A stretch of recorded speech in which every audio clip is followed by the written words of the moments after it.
అందరికీ రథసప్తమి శుభాకాంక్షలు. మన భారతీయ పండుగలంటే కేవలం పూజలు, పిండి వంటలు, సెలవులు మాత్రమే అనుకుంటున్నారా? కానీ నిజం ఏమిటంటే మన ప్రతి పండగ వెనుక ఒక గొప్ప సైన్స్, ఒక అద్భుతమైన ఆరోగ్య రహస్యం ఉంది. అలాంటి ప్రత్యేకమైన పండుగే రథసప్తమి. ఈ వీడియోలో రథసప్తమి ఎందుకు జరుపుకుంటాం, దాని వెనుక ఉన్న శాస్త్రీయ ఆరోగ్య కారణాలేంటి అన్నీ వివరంగా తెలుసుకుందాం. ఈ వీడియో చివరి వరకు చూడండి. రథసప్తమి అంటే ఏమిటి? రథసప్తమి అంటే కేవలం సూర్యుడు పుట్టినరోజే కాదు, సూర్యుడు ఉత్తరాయణంలోకి ప్రవేశించి భూమికి అత్యంత శక్తివంతమైన కిరణాలను పంపే రోజు. ఈ సమయంలో సూర్యకాంతి మన శరీరంపై ప్రత్యేక ప్రభావం చూపుతుంది. అందుకే మన పూర్వీకులు ఈ రోజును ఒక నేచురల్ థెరపీ డేగా మార్చేశారు. విటమిన్ డి మరియు ఆరోగ్యం. ఆధునిక వైద్య శాస్త్రం ఏం చెప్తుందంటే విటమిన్ డి లోపం ఉంటే ఎముకలు బలహీనపడతాయి, రోగ నిరోధక శక్తి తగ్గుతుంది, మానసిక ఒత్తిడి పెరుగుతుంది. రథసప్తమి రోజు సూర్యకాంతిలో నిలబడటం, స్నానం చేయడం ద్వారా మన శరీరానికి సహజంగా విటమిన్ డి అందుతుంది. ఇది నిజంగా ప్రకృతి ఇచ్చిన ఉచిత ఔషధం. జిల్లెడాకులు స్నానం మూఢనమ్మకమా, సైన్సా?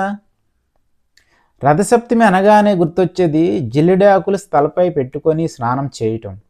చాలామంది దీన్ని మూఢనమ్మకం అనుకుంటారు, కానీ నిజం ఏమిటంటే జిల్లెడాకులు సూర్యుడి కిరణాలను గ్రహించి మన శరీరానికి పంపే గుణం కలిగి ఉంటాయి. శీతాకాలం తర్వాత వచ్చే ఈ సంధికాలంలో చర్మ వ్యాధులు, శరీరంలోని విషతుల్యాలు దూరం కావడానికి ఈ పత్ర స్నానం అద్భుతంగా పనిచేస్తుంది. మన పూర్వీకుల విజ్ఞానం ఎంత గొప్పదో కదా. 7 గుర్రాలు 7 రంగులు అంటే ఏంటి? సూర్యుడి రథానికి ఉండే 7 గుర్రాలు కేవలం పురాణ కథలు కాదు, అవి సూచించేది సూర్యకాంతిలోని 7 రంగులు. నేటి సైన్స్ దీనినే క్రోమోథెరపీ అంటుంది. సూర్య నమస్కారాల ద్వారా మన శరీరంలోని 7 చక్రాలు ఉత్తేజితం అవుతాయి. ఇదే రథసప్తమి అసలు ఆధ్యాత్మిక శాస్త్రీయ తత్వం. ఆచారాల్లోని డైట్ ప్లాన్. రథసప్తమి రోజు మట్టి పాత్రలో వంటలు, ఆవు పిడకల మంటతోటి సహజ పదార్థాలతో వంట చేసుకుంటే ఆరోగ్యానికి చాలా మంచిది.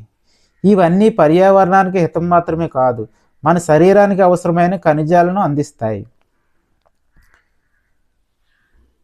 ఇది ఒక complete health and life style package అని చెప్పుకోవాలి. కాబట్టి ఫ్రెండ్స్, రథసప్తమి అంటే కేవలం సూర్య ఆరాధన కాదు, అది మన ఆరోగ్యాన్ని మనమే కాపాడుకునే రోజు. మన పండగలను సంప్రదాయంగా మాత్రమే కాకుండా శాస్త్రీయ దృష్టితో అర్థం చేసుకుంటే మన సంస్కృతి ఎంత గొప్పదో తెలుస్తుంది. ఈ వీడియో మీకు కానీ ఉపయోగపడితే లైక్ చేయండి, మీ ఫ్రెండ్స్తో షేర్ చేయండి, మా ఛానల్ను సబ్స్క్రైబ్ చేయండి. జై హింద్.